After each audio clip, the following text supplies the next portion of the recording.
bienvenue pour ce nouveau page à page consacré à la réédition. Il s'agit d'une réédition de l'intégrale X-Men 1987, tome 2. Regardez, c'est marqué là, tome 2.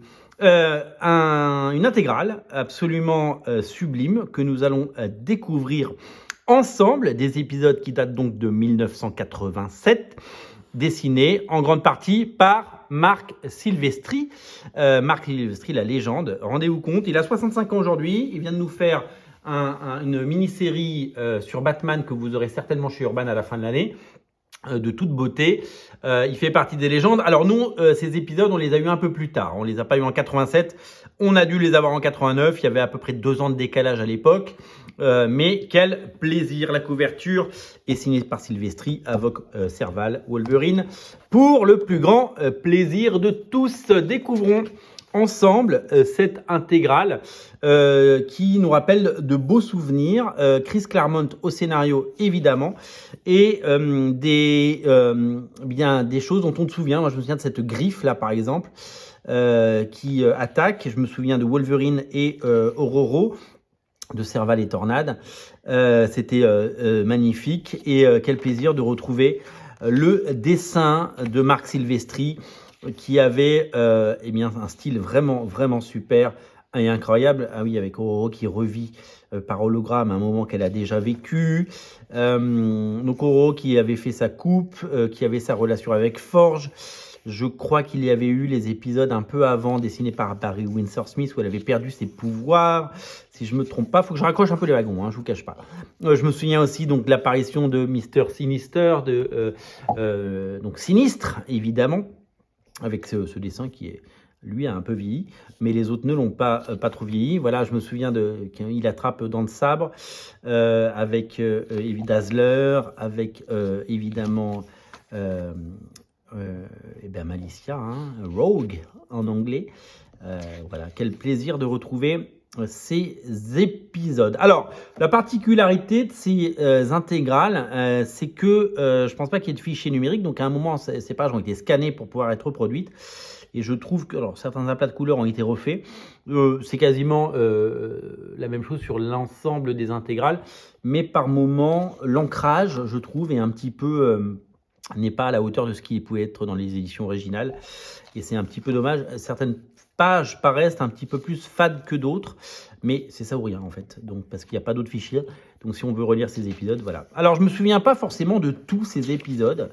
J'ai pas un souvenir, mais je pense qu'à l'époque, donc de ces intégrales, je débutais les X-Men. C'est-à-dire que moi j'aimais bien lire les Nouveaux Mutants, mais je pense que je le lisais par-dessus l'épaule de mon frère.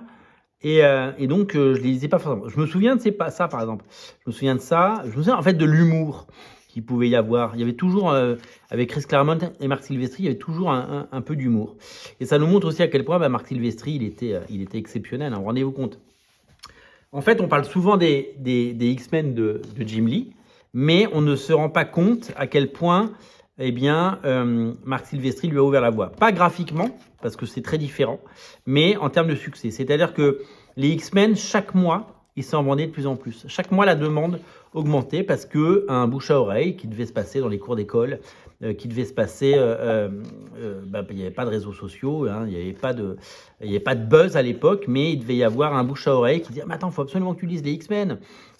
Et donc, du coup, ça a augmenté. Et quand Jim Lee est arrivé, et Jim Lee est arrivé avec son style impeccable, c'est 2 dessinateurs très différents. C'est marrant parce qu'on a beaucoup comparé Silvestri et Jim Lee, tout comme sur Spider-Man, on a beaucoup comparé McFarlane et Larsen, alors que à chaque fois, c'est 2 choses bien différentes, quoi. C'est vraiment, on est sur des choses très, très différentes. Alors ça, c'est un épisode qui n'est pas dessiné par Marc Silvestri. C'est un épisode dessiné par Kerry Gamil, je sais, même encreur. Je me souviens d'Avalanche, là, pour montrer à quel point il était fort. Je me souviens de Pyro qui allume son briquet.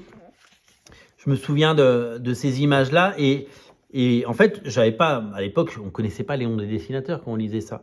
Et on s'était juste rendu compte que c'était bien, quoi. Et donc, c'était différent de Marc Silvestri, mais c'était bien. Et c'était vraiment super chouette avec donc l'arrivée de Longshot, qui venait de sa propre série. Je me souviens de ce plan hyper sexy, hyper osé. Je me souviens de Wolverine avec ses lames, ses griffes incroyables. Je me souviens de Havok qui veut sauver Madeleine qui en peut plus, qui en a ras la casquette. Non, c'était des épisodes magnifiques. Aurore dans sa quête de pouvoir avec l'esprit de Forge. Et puis le retour de Marc Silvestri dès l'épisode d'après, qui a fait juste, pas une pause, hein, parce qu'il s'arrête jamais de dessiner, c'est juste qu'à un moment, il faut un dessinateur fill-in parce que les 22 pages ne sont pas produites en un mois, mais sont produites en un petit peu plus, quoi. Donc voilà, donc ces gens ne se sont jamais arrêtés. Et je crois qu'on arrive après sur... Est-ce qu'on arrive sur Inferno après? Pas tout de suite, hein, c'est après Inferno, je pense.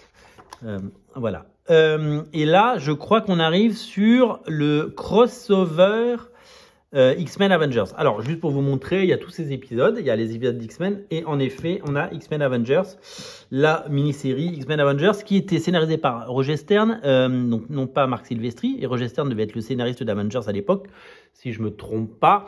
Et dessiné par Marc Silvestri. Et ouais. Et j'avais oublié que c'était Marc Silvestri qui avait lui-même fait ce crossover. Donc, ça lui a donné l'occasion de dessiner les Avengers.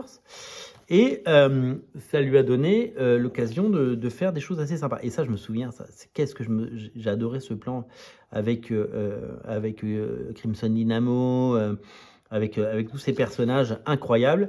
Je me souviens de ça, de Malicia, c'était super sexy. Wolverine qui boit un coup avec sa canette de bière et qui arrive à choper une mouche en vol. Havok, qu'est-ce que c'était bien ça. Non, mais alors là, c'est des épisodes mais cultissimes, les enfants. C'est des plans incroyables. Regardez comme Oro est magnifique et sexy. Regardez comme les X-Men sont beaux et comment ils sont bien mis en scène, comment tout est mis en valeur. Wolverine avec un rôle un peu de leader, si vous voulez. Et cette opposition, évidemment, par rapport au statut de Magneto, qui va donc diviser. Et puis, il y a une menace commune. Ce sont les ingrédients des grands crossovers. Hein. Donc voilà, Marc Silvestri, donc, qui fait le deuxième épisode donc de cette saga avec Photon. Ça, je me souviens de ce plan. Oh là là, mais qu'est-ce que j'ai aimé regarder ça. Ces épisodes, à l'époque, on avait moins accès à la culture quand on était gosse. Et quand on nous offrait un journal du Mickey ou un comics ou un spécial Strange ou un récit complet ou quelque chose, on le lisait 100 fois. On le dévorait, on revenait, tous les jours on le lisait. Et quand on l'avait fini, on recommençait. Parce qu'on avait peu, et donc on avait vraiment l'occasion on avait peu d'autres choses à découvrir, donc il fallait vraiment qu'on plonge là-dedans. Et là, regardez comme c'est magnifique, et puis plus de 30 ans après, on a la chance de pouvoir redécouvrir ces comics. Et ça, c'est un vrai plaisir, parce que c'est un vrai trésor, et c'est une vraie chance. Je trouve que, de manière générale, et je le vois dans les commentaires sur cette chaîne, et je le vois sur les réseaux sociaux, les gens sont très très agressifs, ils en veulent toujours plus, ils sont jamais contents. Et moi j'ai envie de dire, mais cette intégrale elle est super cool quoi. C'est super chouette. Est-ce que c'est Silvestri ça? On est sûr que c'est Silvestri? Je suis pas sûr moi. Et parce que l'épisode là, ces pages-là, par exemple, c'est Kiss Pollard avec Joe Rubinstein, dans un style un peu plus classique, hein, style un petit peu plus Avengers, on va dire. Donc là, on est plus sur du Marc Silvestri, qui peut-être était reparti sur la série principale. Nous le découvrirons dans la prochaine intégrale. Mais quel plaisir de voir ces épisodes. Je crois qu'il nous menait à l'époque sur le procès de Magneto, peut-être. Je crois que c'était ça. Voilà, mais j'ai un doute. Et là, c'est pareil. Oh, Devco Crum qui fait un épisode ou des pages. Attendez, on va voir à quoi ça correspond, parce que le retour de Devco Crum, c'est pas rien. C'est pas rien, la légende Devco Crum. Devco Crum, un dessinateur que j'aimais pas forcément trop jeune, mais alors il n'y a pas la table des matières, donc on ne sait pas. Alors ça m'énerve. Ça m'énerve, il faut le dire. On peut le dire quand ça va, mais on va dire que je viens de dire que les gens étaient jamais contents. Là, j'ai X-Men 87.2, je ne sais pas à quel épisode ça correspond. Et donc j'ai Chris Claremont et Hilary Barta. Et je ne sais pas à quoi ça correspond. Je ne sais pas ce que c'est cet épisode. Je n'ai pas le moyen de retrouver dans cet album ce que c'est. Et là, c'est des pages Marshall Rogers. C'est donc des pages avec Wolverine. Et alors là, les couvertures. On va terminer par une très très belle galerie de couvertures, les enfants. Couverture de Uncanny X-Men 213 par Alan Davis. Couverture de Uncanny X-Men 214 par Barry Windsor Smith, la légende. Couverture magnifique, je crois que c'est encore Alan Davis, encore Barry Windsor Smith. Là, c'est Walter Simonson sur le 217. Là, c'est Arthur Adams, bien entendu. Non, ça c'est pas. Brett Blevins, les enfants. Là, c'est Marc Silvestri. Là, c'est Marc Silvestri. Là, c'est donc ça doit être l'épisode qui est dessiné par, je l'ai dit tout à l'heure, Kiri Gamil, et c'est marqué là. Ça, c'était une couverture d'un spécial Strange. Oh là là, quelle mémoire. Et donc, ça, c'est les couvertures de Avengers contre X-Men, donc couverture qui avait fait l'objet. Donc, c'était un récit complet Marvel de mémoire. Et là, les couvertures que je... Et ça, c'était la couverture d'un spécial Strange pour le procès de Magneto, si je ne me trompe pas. Couverture magnifique. Je vous ai dit que j'adorais le personnage de Photon et de son costume. Eh ben, j'adore.